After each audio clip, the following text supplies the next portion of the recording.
These Small Hours with Russell Cordell Staker.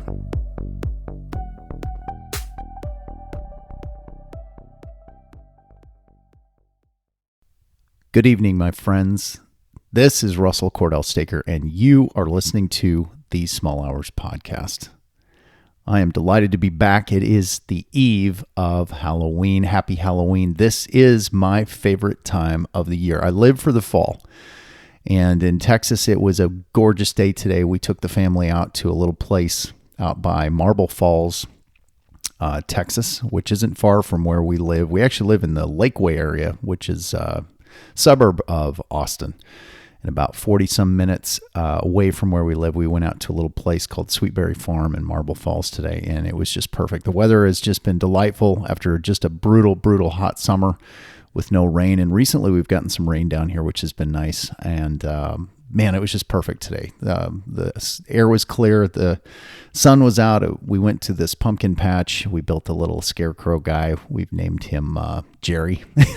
He's on our front porch. We carved pumpkins tonight, and the kids are ready for a great Halloween tomorrow. So it was delightful.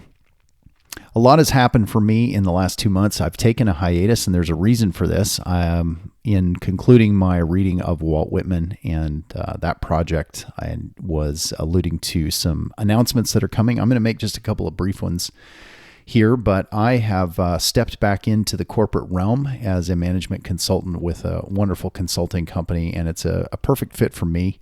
And so I've been really busy the last couple of months getting myself up to speed with all that is involved with that. But I have not come off the gas in the literary front, and there's going to be a convergence of some things that I have been speaking towards. And tonight I'm going to make a couple of brief announcements about what is coming with the podcast. So while I've been dormant for the last couple of months, I have not been away from this. And These Small Hours is going to accelerate into some wonderful avenues that I'm very excited to do, and at the same time are going to stretch me as a writer and put my voice in some new focus areas. One of the things that I'm going to be doing more of is I'm taking forward my own craft as a writer, and I'm starting to expand it into multiple areas. One, of course, is going to be what I'm doing in my own professional side on a daily basis. There are some aspects of how my writing is going to have impact there.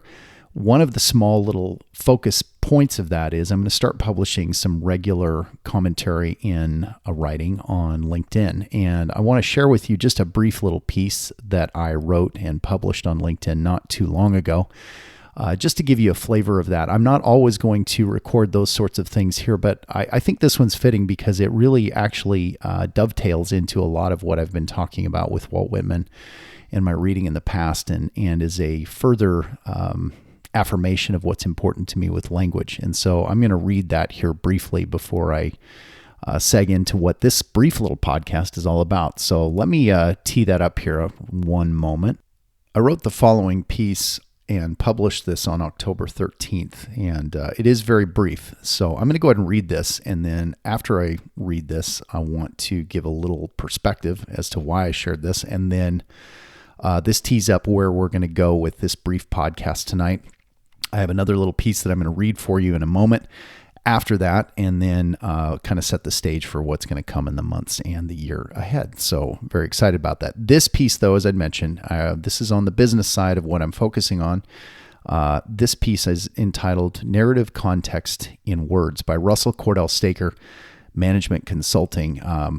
And I'm with a new company now called AIM Consulting Group, but I published this under my heading on LinkedIn, and it's gotten some really good response, and there will be more of this to follow. I studied English literature as an undergraduate. I won't bore you with the grammatical grace that comes with an immersive study of language, particularly the Queen's English. The truth is, I don't pay much attention to grammar anyway. I'm more interested in the manner in which words lead to ideas. In essence, conversation, intelligent, thoughtful conversation, requires a willingness to engage with language. Norman Maclean intimated in his wonderful memoir, A River Runs Through It, that some of the words are cut from the basement of time and reside under the rocks of the Big Blackfoot River. Those words are essentially unknown to us, possibly even expressions that exist as a haunting or maybe a yearning for greater understanding. I've added a bit to what McLean suggests here, but over the years, as I continue to be an omnivorous reader and speaker of this marvelous English language of ours, I am convinced that words, well chosen, are the single source of some of our happiest and most progressive discoveries and evolutions. Sharp, incisive, and warmly human language lights the way forward. I am a management consultant and a sales professional. More than this, though, I am an adamant purveyor of narrative context. This world is usually too full of itself and entirely inundated with a bloated and largely superfluous, lazy lexicon. Words are cheap in business, and usually in sales they become so rote and transactional that they numb the mind and kill the specter of positive relationship before it is ever given a chance to really breathe. In the relationships I'm honored and privileged to build across every avenue of my life and professional endeavors, I choose words that hopefully, but not always, simplify complex thinking into ideas that inspire movement, hopefully forward towards a far swifter sunrise along an endless horizon. Out there, possibilities abound. As I work with clients across Texas in my present role in management consulting, I strive to simplify and edify movement with language. The words we choose may spark new ideas, and when new ideas are formed, we collaboratively get to tell better stories in the efforts of our work together and in the space we share in our lives. I would like each of you to consider this. The next time a sales professional or consultant reaches out to you, think about the words they use, and if they are human words full of a depth and range that touches on something inside of you, don't ignore those calls. Engage in them because you might just find the one idea you needed by opening a conversation in words with that individual who took the time and courage to call you on the phone, or better yet, write to you in a genuine, well-worded email. Not all sales professionals are the same. Some are indeed trolls. But I can tell you this, the best sales professionals and management consultants will always speak words you can relate to because they get up every morning and put themselves into your shoes first before they ever send a word in your direction. Taking that first critical step to willingly engage in a smart, forward-thinking conversation most often leads to a better roadmap. Be open to new ideas and look to your sales professionals and management consultants as honeybees who are offering you original ideas to reframe solutions to some of your biggest dilemmas. Furthermore, some of those selling professionals will inspire positive impact and growth in your personal sphere as well. And the reciprocal is you'll do the same for them in return. Creation happens with language. Two disparate thoughts from two different professional people with the right words in the right moment create something that simply wasn't there the moment before. I'm honored to be associated to every one of you I am connected to here on LinkedIn. I'll be offering further words of my own in the coming weeks and months. Keep an eye out for these minor little missives from me. They might give you a bit of the fire and spirit that drives me every day.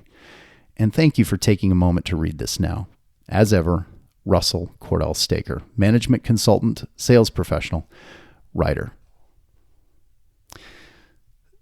That piece, the reason why I decided to read that right now is that it embodies a movement that I have been having in discussion with myself as I move now to a greater acceleration and velocity of the full aspect of who I really am. I went through, and if you've followed my podcast, and I've opened up about various things about how I've gone through becoming more and more the writer that I'm becoming, I've struggled in recent years over, and really this goes over a lifetime, of feeling as if I have to segment different aspects of my life between the, whether they're swim lanes or like avenues, I'm not quite sure how to describe it, but the various ambitions that I have in my heart, as if I have to separate those out. So for instance, if I want to be a writer, it always felt like I had to be a writer on the side. Or if I'm a sales professional, I have to be a sales professional on another side. Or if I'm a dad, I have to be a dad on this side. I'm not saying it's always like this. I'm probably making it overly simplified, but I think it's a natural tendency in our own human way to feel as if whatever the different strengths or the various things that we are hoping to pursue or become or be better at or whatever, sometimes it feels as if you have to separate them out. And it's almost like you turn on a light when you're focused on that one thing, but it's hard to bring them all together. And this is what I'm getting at. And the reason why I shared this LinkedIn is that as I wrote that little article for LinkedIn, it underpins a big focus of a new ambition that I have in my own heart. Ambition's the wrong word, but probably a more of a presence around what I'm accepting about my own time in this space, in this mortal realm, is that time is short. We don't have a lot of time. I don't have a lot of time. And I don't mean that as if there's impending doom, but I'm recognizing as a middle-aged man that I can't just be 15 different people. I have to be myself in all aspects in every moment of every day, which means that I get to be all of the swim lanes at once. And this isn't to say that we have split ambitions or personalities or contexts or perspectives that have to be separated out. It's that if we get to a point where we can embrace exactly who we are, all of the things that we pursue, get all of the greatness that we have in the moment that we have, and we carry that through. And so the reason why I wrote the article I did is the idea around the focus of being exactly who we are in the moment. Now, granted, I wrote that with a slant around sales, but the language, the aspect, the words cut from the basement of time, as Norman MacLean describes, is that it's all there underneath. And for me personally, I'm embracing all of who I am in the moment. I try to live my life each and every day as if I'm trying to accelerate towards the hope of delivering my own form of a master class. Now, that isn't to be perfect. I'm not trying to say that I'm a master of anything. It's that when I set out each morning, I am not just Russell Staker, the sales professional or the management consultant, or Russell Staker, the writer, Russell Staker, the dad or the husband or the father, or Russell Staker, the guy who likes skiing or baseball, I'm all of it at once. And what I apply to the things that I go about, doesn't matter if I'm doing mundane tasks or chores or doing my job or pursuing my literary ambition or being the family man that I am, it's all at once. And it's the power of the language that I drive in that focus point that allows me to accelerate as well as excel in those areas. And so the idea of narrative context and words with LinkedIn for me was a flavor of this bigger picture that I'm moving towards. And it allows me also to feel as if I'm capturing more of what I want in each and every day, because I don't have to be a writer on the side. I can be a writer in the present moment of all of the things that I am, because the language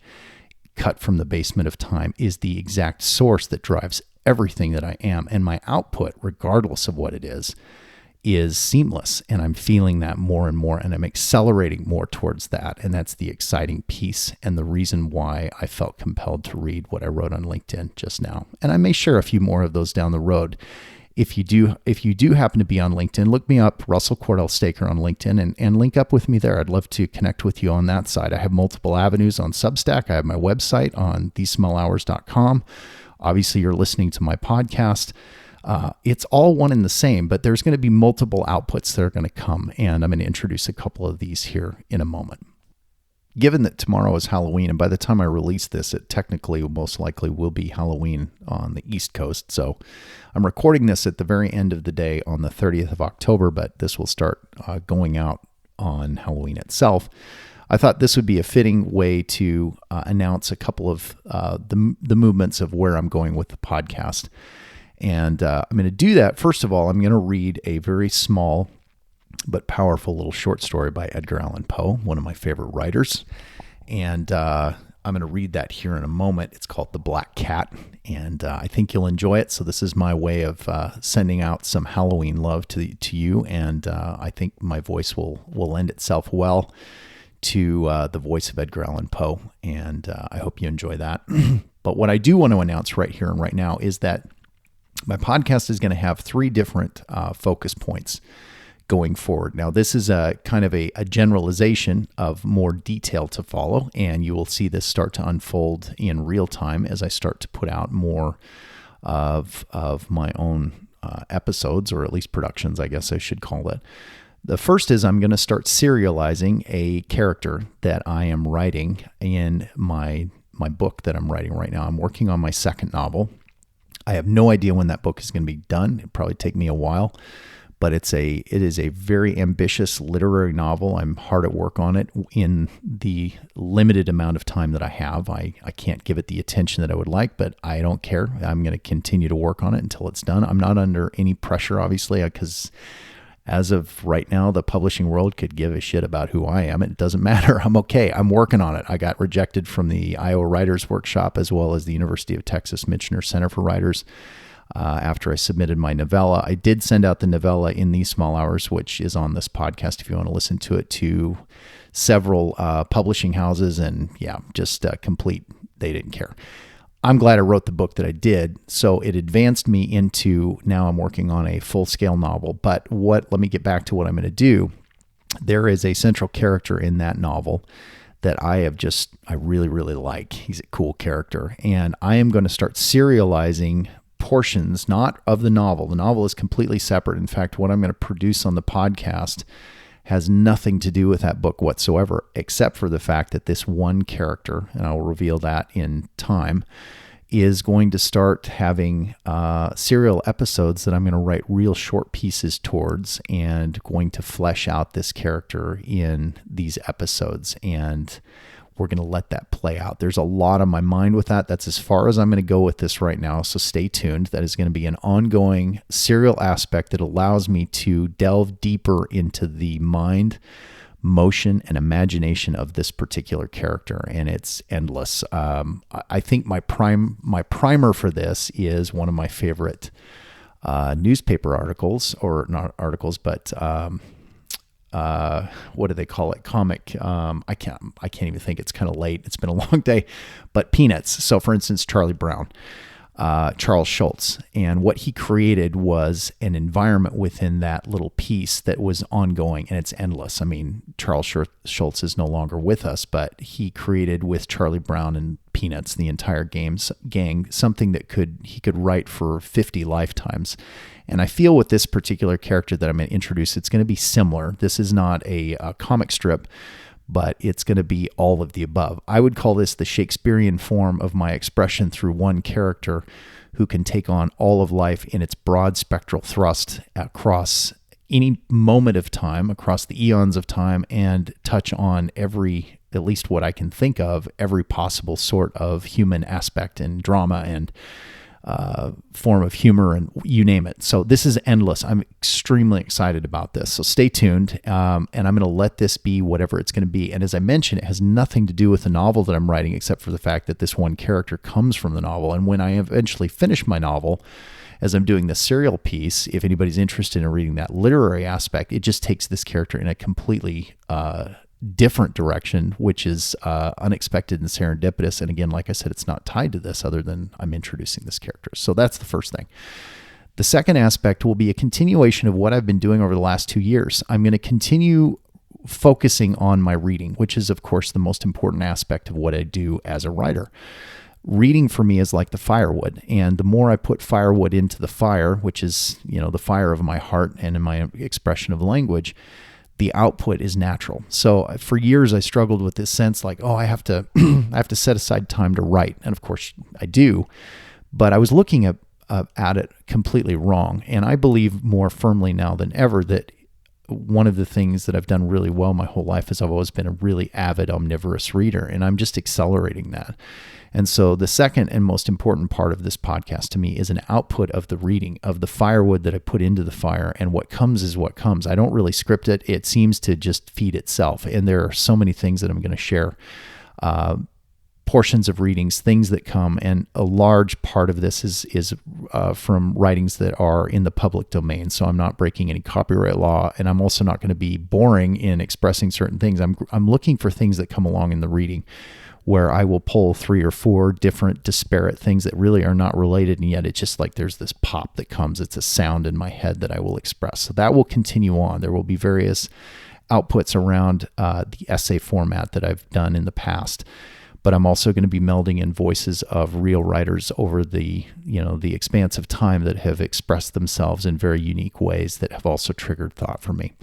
The third avenue is one that is going to be more an expression towards the pursuit of ideas and where language goes in the spiritual realm. And this is not, I don't mean like a churchy aspect. I'm talking about more what Norman MacLean, since I referred to that in the LinkedIn article that I just shared, of this idea that language comes to us from a source that we don't fully know and we can't in this life. but there is a spiritual aspect in the pursuit of story.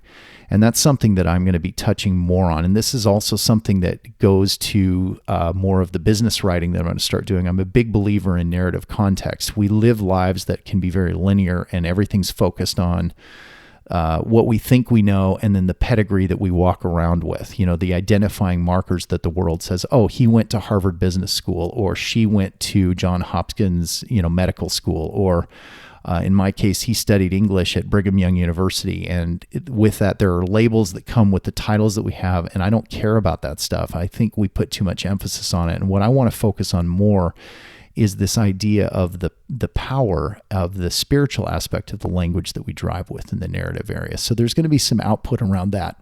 Those are the three fronts that are coming with the Small Hours podcast. The acceleration is going to come. I'm going to be more frequent in some of the podcasts that I put out. Some of the others are going to take more time. But what's great about what I'm doing now is that I'm picking up, for instance, I waited tables in college. I feel as if I've got multiple plates in the air at this point, which is really, really nice, because the longer, more thoughtful pieces, they're going to continue to take the time that they take. There will be others that come in like a flash of creativity that I can be a little more loose with and I can riff on. And I'm going to put some of those shorter pieces out. This is kind of one of those, by the way. This is a shorter form podcast tonight. I never script anything, but I really try to at least have a point on where I'm going. This one's really more from the hip. There's going to be more of these kinds of things. And I will really strive to make these as valuable and insightful as I can. And then the third aspect is going to be, as I said, is going to be following an undertone of a current that is, it's neither here nor there. It's more of a spiritual aspect in the pursuit of narrative context. So stay tuned. That is what I wanted to announce tonight, but more to come. And I'm going to strive also not to have these 2-month breaks where, there's nothing. But for those of you that are still listening, I really appreciate your listenership. It means the world to me. I welcome feedback as well, and I do want to build a community of conversation, and I believe that I'm getting to a tipping point. I've got more and more people getting some ancillary feedback, and I'm seeing more volume in terms of what I'm putting out.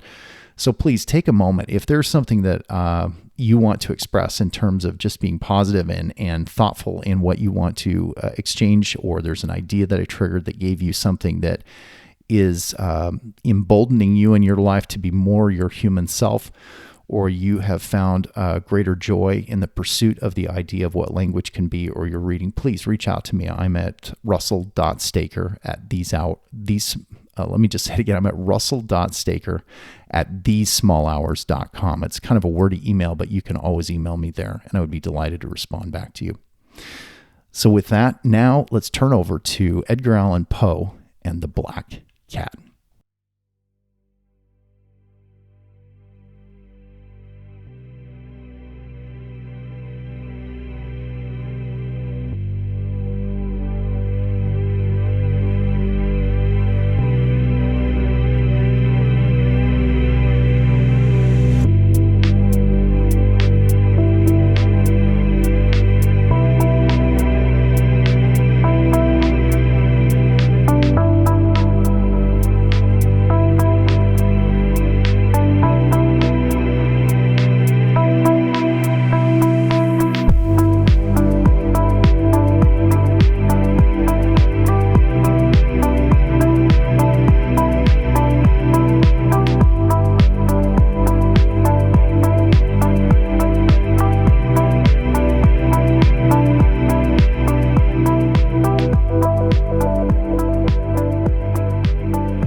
Edgar Allan Poe wrote The Black Cat for the Saturday Evening Post, and I believe it was initially published, it was in 1843, and actually as I'm doing this, I just did a quick Google. It was published in the Saturday Evening Post, August of 1843.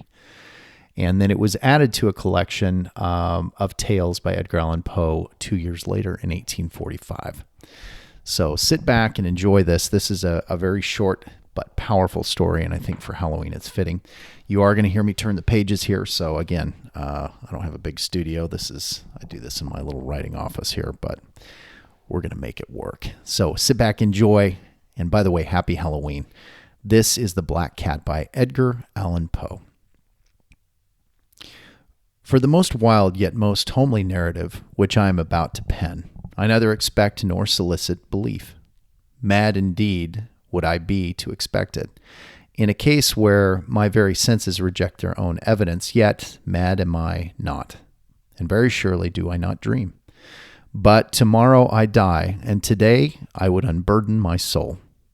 My immediate purpose is to place before the world plainly, succinctly, and without comment, a series of mere household events. In their consequences, these events have terrified, have tortured, have destroyed me. Yet I will not attempt to expound them. To me, they have presented little but horror. To many, they will seem less terrible than baroques. Hereafter, perhaps, some intellect may be found which will reduce my phantasm to the commonplace, some intellect more calm, more logical, and far less excitable than my own, which will perceive in the circumstances I detail with awe nothing more than an ordinary succession of very natural causes and effects. From my infancy I was noted for the docility and humanity of my disposition. My tenderness of heart was even so conspicuous as to make me the jest of my companions. I was especially fond of animals, and was indulged by my parents with a great variety of pets. With these I spent most of my time, and never was so happy as when feeding and caressing them. This peculiarity of character grew with my growth, and in my manhood I derived from it one of my principal sources of pleasure. To those who have cherished an affection for a faithful and sagacious dog, I need hardly be at the trouble of explaining the nature or the intensity of the gratification thus derivable. There is something in the unselfish and self-sacrificing love of a brute which goes directly to the heart of him who has had frequent occasion to test the paltry friendship and gossamer fidelity of mere man. I married early and was happy to find in my wife a disposition not uncongenial with my own. Observing my partiality for domestic pets, she lost no opportunity of procuring those of the most agreeable kind. We had birds, goldfish, a fine dog, rabbits, a small monkey, and a cat. This latter was a remarkably large and beautiful animal, entirely black and sagacious to an astonishing degree. In speaking of his intelligence, my wife, who at heart was not a little tinctured with superstition, made frequent allusion to the ancient popular notion which regarded all black cats as witches in disguise. Not that she was ever serious about this point, and I mention the matter at all for no better reason than that it happens just now to be remembered. Pluto was the cat's name, was my favorite pet and playmate. I alone fed him, and he attended me wherever I went about the house. It was even with difficulty that I could prevent him from following me through the streets. Our friendship lasted in this manner for several years, during which my general temperament and character, through the instrumentality of the fiend intemperance, had, I blush to confess it, experienced a radical alteration for the worse. I grew, day by day, more moody, more irritable, more regardless of the feelings of others. I suffered myself to use intemperate language to my wife. At length I even offered her personal violence. My pets, of course, were made to feel the change in my disposition. I not only neglected but ill-used them. For Pluto, however, I still retained sufficient regard to restrain me from maltreating him, as I made no scruple of maltreating the rabbits, the monkey, or even the dog, when by accident or through affection they came in my way. But my disease grew upon me. For what disease is like alcohol? And at length even Pluto, who was now becoming old and consequently somewhat peevish, even Pluto began to experience the effects of my ill temper. One night, returning home much intoxicated from one of my haunts about town, I fancied that the cat avoided my presence. I seized him. When in his fright at my violence he inflicted a slight wound upon my hand with his teeth, the fury of a demon instantly possessed me. I knew myself no longer. My original soul seemed at once to take its flight from my body, and a more than fiendish malevolence, gin-nurtured, thrilled every fiber of my frame. I took from my waist pocket a penknife, opened it, grasped the poor beast by the throat, and deliberately cut one of its eyes from the socket. I blush, I burn, I shudder. while I pen the damnable atrocity. When reason returned with the morning, when I had slept off the fumes of the night's debauch, I experienced a sentiment, half a horror, half a remorse, for the crime of which I had been guilty. But it was at best a feeble and equivocal feeling, and the soul remained untouched. I again plunged into excess and soon drowned in wine all memory of the deed. In the meantime, the cat slowly recovered. The socket of the lost eye presented, it is true, a frightful appearance, but he no longer appeared to suffer any pain. He went about the house as usual, but, as might be expected, fled in extreme terror at my approach. I had so much of my old heart left as to be at first grieved by this evident dislike on the part of a creature which had once so loved me.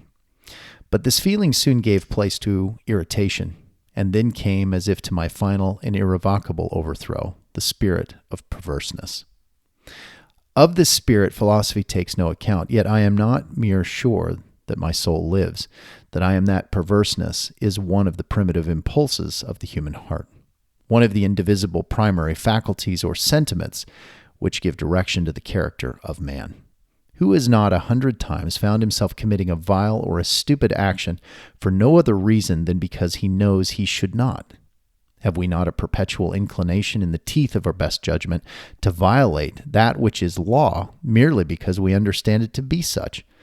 This spirit of perverseness, I say, came to my final overthrow. It was this unfathomable longing of soul to vex itself, to offer violence to its own nature, to do wrong for the wrong's sake only, that urged me to continue and finally to consummate the injury I had inflicted upon the unoffending brute. One morning in cold blood, I slipped a noose about its neck and hung it to the limb of a tree. Hung it with the tears streaming from my eyes and with the bitterest remorse in my heart. Hung it because I knew that it had loved me and because it felt it had given me no reason of offense. Hung it because I knew that in so doing I was committing a sin, a deadly sin, that would so jeopardize my immortal soul as to place it, if such a thing were possible, even beyond the reach of the infinite mercy of the most merciful and most terrible God. On the night of the day on which this most cruel deed was done, I was aroused from sleep by the cry of a fire. The curtains of my bed were in flames. The whole house was blazing. It was with great difficulty that my wife, a servant, and myself made our escape from the conflagration.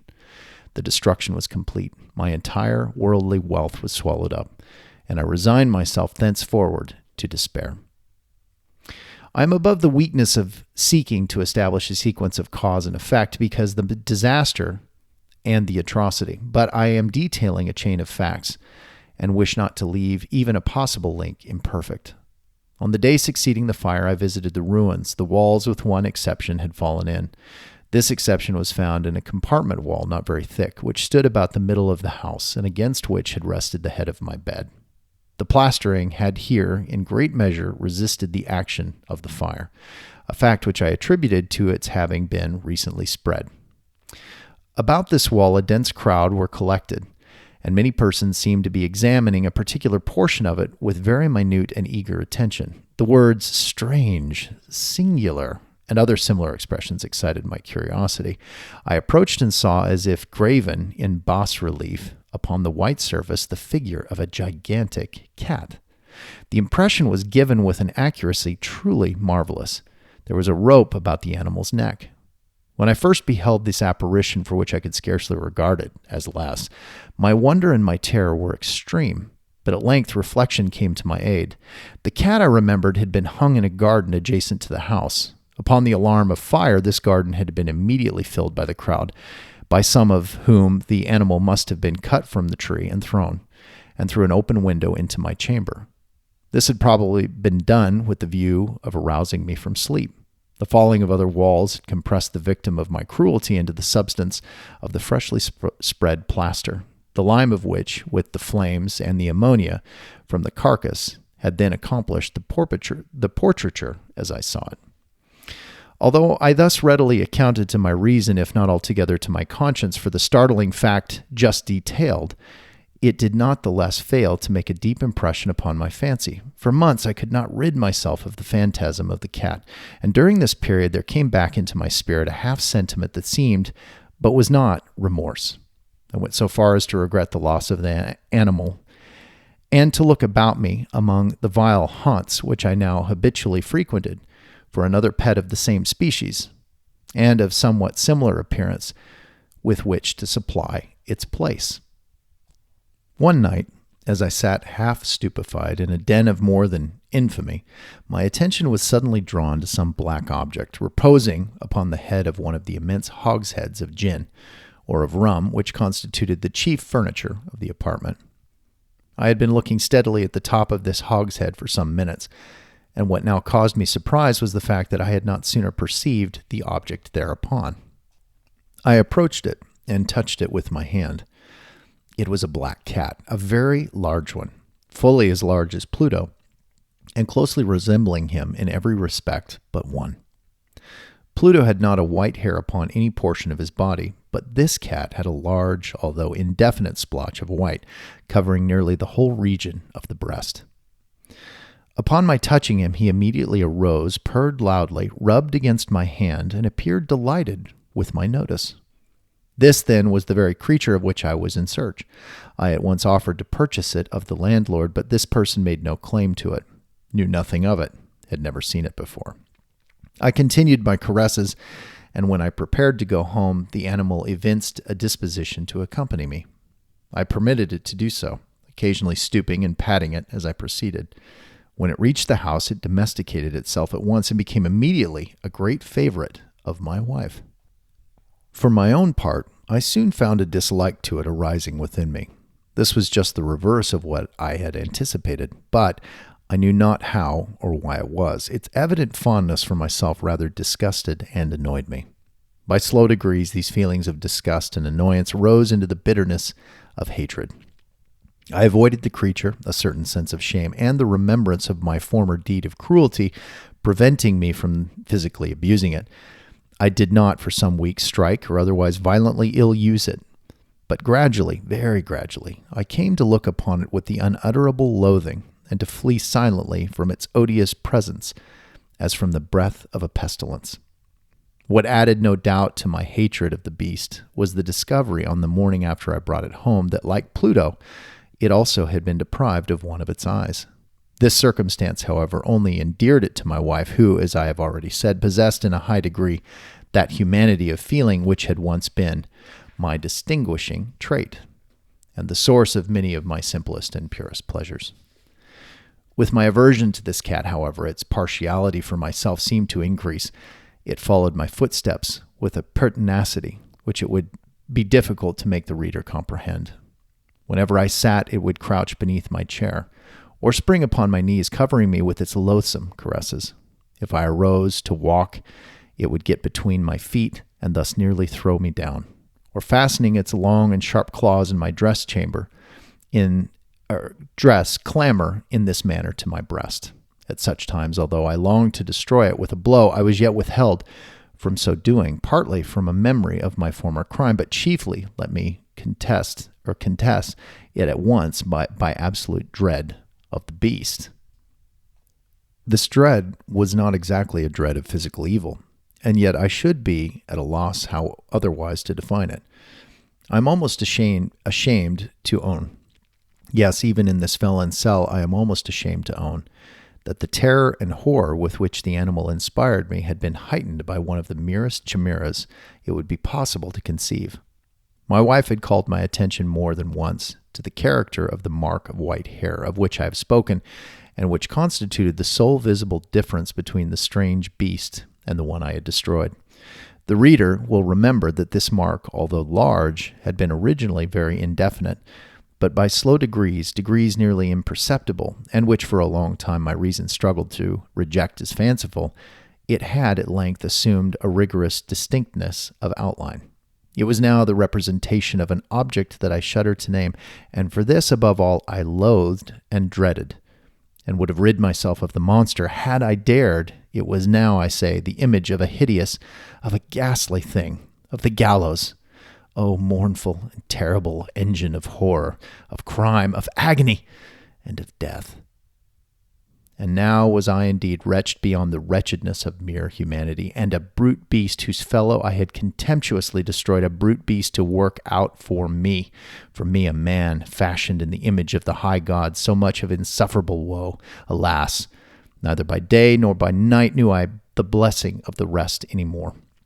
During the former, the creature left me no moment alone, and in the latter, I started hourly from dreams of unutterable fear to find the hot breath of the thing upon my face, and its vast weight, an incarnate nightmare that I had no power to shake off, incumbent eternally upon my heart. Beneath the pressure of torments such as these, the feeble remnant of the good within me succumbed. Evil thoughts became my sole intimates, the darkest and most evil of thoughts.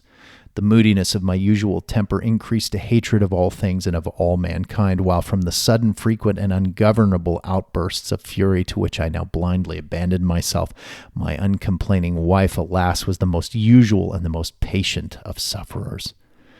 One day she accompanied me upon some household errand into the cellar of the old building which our poverty compelled us to inhabit.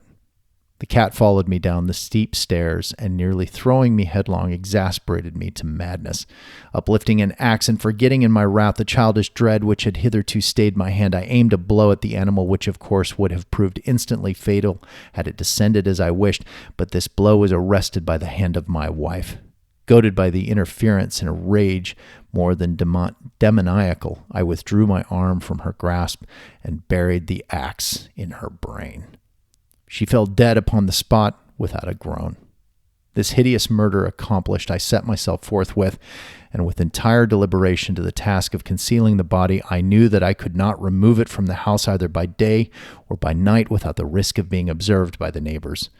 Many projects entered my mind. At one period, I thought the cutting of corpse into the minute fragments and destroying them by fire. At another, I resolved to dig a grave for it in the floor of the cellar. Again, I deliberated about casting it in the well in the yard, about packing it in a box as if merchandise with the usual arrangements, and so getting a porter to take it from the house. Finally, I hit upon what I considered a far better expedient than either of these. I determined to wall it up in the cellar, as the monks of the Middle Ages are recorded to have walled up their victims. For a purpose such as this, the cellar was well adapted. Its walls were loosely constructed, had been plastered throughout with a rough plaster, with the dampness of the atmosphere had prevented from hardening. Moreover, in one of the walls was a projection caused by a false chimney or fireplace that had been filled up and made to resemble the rest of the cellar. I made no doubt that I could readily displace the bricks at this point, insert the corpse, and wall the whole up as before, so that no eye could detect anything suspicious. And in this calculation I was not deceived. By means of a crowbar I easily dislodged the bricks, and having carefully deposited the body against the inner wall, I propped it in that position, while with little trouble I relaid the whole structure as it originally stood. Having prepared the plaster, which would not be distinguished from the old, and with this I very carefully went over the new brickwork. When I had finished, I felt satisfied that all was right. The wall did not present the slightest appearance of having been disturbed. The rubbish on the floor was picked up with the minutest care. I looked around triumphantly and said to myself, "Here at last, then my labor has not been in vain." My next step was to look for the beast which had been the cause of so much wretchedness, for I had at length firmly resolved to put it to death. Had I been able to meet with it at the moment, there could have been no doubt of its fate. But it appeared that the crafty animal had been alarmed at the violence of my previous anger, and forbore to present itself in my present mood. It is impossible to describe or to imagine the blissful sense of relief which the absence of the detested creature occasioned in my bosom. It did not make its appearance during the night, and thus for one night at least since its introduction into the house I soundly and tranquilly slept. I slept even with the burden of murder upon my soul. The second and third day passed, and still my tormentor came not. Once again I breathed as a free man. The monster in terror had fled the premises forever. I should behold it no more. My happiness was supreme. The guilt of my dark deed disturbed me but little. Some few inquiries had been made, but these had been readily answered. Even a search had been instituted, but of course nothing was to be discovered. I looked upon my future felicity as secured. Upon the fourth day of the assassination, a party of the police came very unexpectedly into the house and proceeded again to make rigorous investigation of the premises. Secure, however, in the inscrutability of my place in concealment, I felt no embarrassment whatever. The officers bade me accompany them in their search. They left no nook nor corner unexplored. At length, for the third or fourth time, they descended into the cellar. I quivered not a muscle. My heart beat calmly as that of one who slumbers in innocence. I walked the cellar from end to end. I folded my arms upon my bosom and roamed easily to and fro. The police were thoroughly satisfied and prepared to depart. The glee at my heart was too strong to be restrained. I burned to say, if but one word, by way of triumph, and to render doubly sure their assurance of my guiltlessness. Gentlemen, I said at last, as the party ascended the steps, I delight to have allayed your suspicions. I wish you all health and a little more courtesy. By the by, gentlemen, this is a very well-constructed house. In the rabid desire to say something easily, I scarcely knew what I had uttered at all. I may say, an excellently well-constructed house. These walls, are you going, gentlemen? These walls are solidly put together, and here, through the mere frenzy of bravado, I rapped heavily with a cane, which I held in my hand upon the very portion of the brickwork behind which stood the corpse of the wife of my bosom. But may God shield and deliver me from the fangs of the arch-fiend. No sooner had the reverberation of my blows sunk into silence than I was answered by a voice from within the tomb, by a cry, at first muffled and broken, like the sobbing of a child, and then quickly swelling into one long, loud, and continuous scream, utterly anomalous and inhuman, a howl, a wailing shriek, half of horror and half of triumph, such as might have arisen only out of hell, conjointly from the throats of the damned in their agony and the demons that exult in the damnation. Of my own thoughts it is folly to speak. Swooning, I staggered to the opposite wall. For one instant the party on the stairs remained motionless through extremity of terror and awe. In the next, a dozen stout arms were toiling at the wall. It fell bodily. The corpse, already greatly decayed and clotted with gore, stood erect before the eyes of the spectators. Upon its head, with red extended mouth and solitary eye of fire, sat the hideous beast, whose craft had seduced me into murder, and whose informing voice had consigned me to the hangman. I had walled the monster up within the tomb. And that, my friends, is The Black Cat by the wonderful Edgar Allan Poe. Happy Halloween. Enjoy your day tomorrow. If you've got little kids, get them all bundled up, keep them safe. Take a good look at the candy they eat, and let them just have some fun tomorrow. But enjoy this time of year. This is a wonderful time of year. And one of my favorite rides from Disneyland is the Haunted Mansion at Disneyland, and the little ghost song that they sing, Grim Grin Ghosts About to Socialize. Until next time, I am Russell Cordell Staker, and you have been listening to These Small Hours podcast. Have a pleasant, happy Halloween. Good night. I will be seeing you or talking to you very soon, so stay tuned. And I thank you for being a listener. It means the world to me. Thank you. We'll talk soon.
Thank you for being with me here in These Small Hours.